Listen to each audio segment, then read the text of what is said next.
Hi friends, welcome or welcome back to my channel. My name is Kelly and I'm so glad to be back with a video. It has been a little bit of a break. I had Vacation Bible School last week and that was very busy, and as you can hear from my voice, it really took a toll. My voice is much better. Got a little cold towards the end after already kind of losing my voice, and then it's been hot in Oklahoma. Hot. So, all that to say, I'm keeping things light and loose and simple in the month of August as far as reading plans go. I have not made extensive plans, and I don't feel like reading any of these. I'm just going to take it easy, and I'm in a mood read, which is I'm not a big mood reader. But these are the things I think that I'm going to read that sound good to me right now. I am not going to extensively talk about what I'm reading for my kids because, first of all, I don't know how much reading allowed other than things I'm going to read specifically for them for school. We have started school also this week because our homeschool co-op starts next week. So I need my voice for that. So we're going to be doing a lot of audiobooks and such. And so I don't want to necessarily say there are read alouds. That may not happen. So again, to preserve my voice, I'm going to make this short and sweet. So first thing I'm pretty sure I will read this month, and I'm most sure about this, is Joy in Christ's Presence by Spurgeon. I love Spurgeon. Such a man blessed to speak God's truth, and I've never had a bad Spurgeon read once. The next is a gift from my friend Dia from Novel Idea. We were talking about Gabrielle, and I was telling her that I have never been able to find an English translation of hers at my library, and so she sent me the one she thought would be best to start with. She got herself on Thrift Books and found me a copy so that I could try it. What a sweet friend. And this is just beautiful, like, growing up reflections. And I cannot wait to read it. And I know that Dia very rarely, if ever, has steered me wrong. So I know I'm going to love it.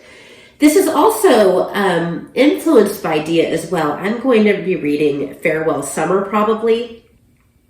Into Summer Works Well by Ray Bradbury. I love Dandelion Wine by Ray Bradbury. For some reason I was thinking that you had to read, there are other books in this series that come after that, but you don't have to necessarily read them in order. But I was thinking that kind of next came Something Wicked This Way Comes, but Dia set me straight and let me know, no, you can read Farewell Summer. Next is actually next in the way it was meant to be read.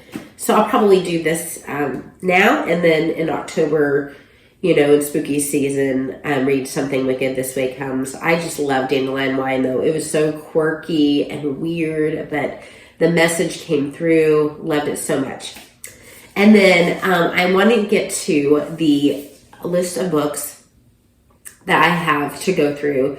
I won a YA fantasy haul at one of my local, not too local to me, it's a little bit of a drive for me, independent bookstores on Independent Book Day. So I am going to read Divine Rivals.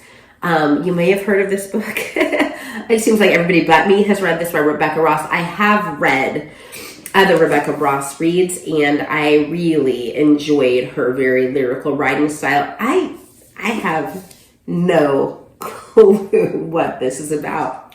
So that's what I'm doing, folks. These are my plans. You usually hear me talking about 15 minutes about what I'm going to read to my kids.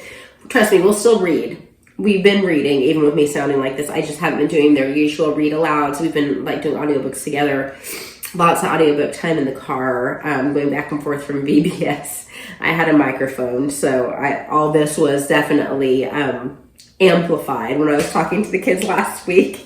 Anyway, I hope you guys are doing well. Let me know what you're going to be reading in the month of August.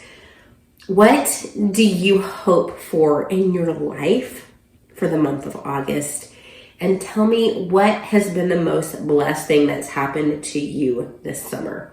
All right, love you, friends. Talk to you later. Bye-bye.